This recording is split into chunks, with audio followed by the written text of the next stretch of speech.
This is how to create Microsoft Entra ID.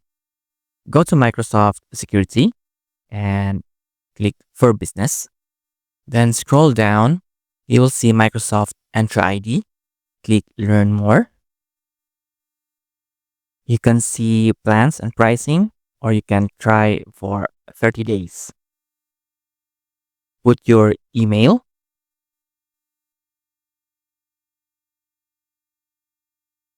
Click Next and solve the puzzle.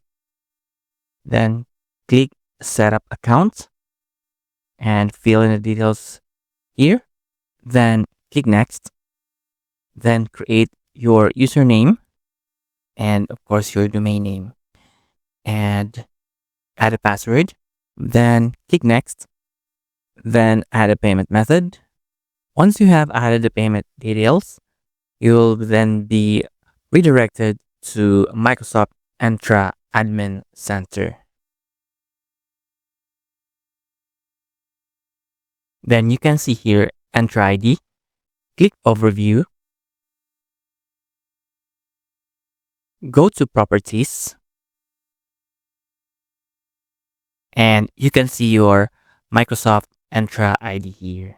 So this is how to create Microsoft Entra ID.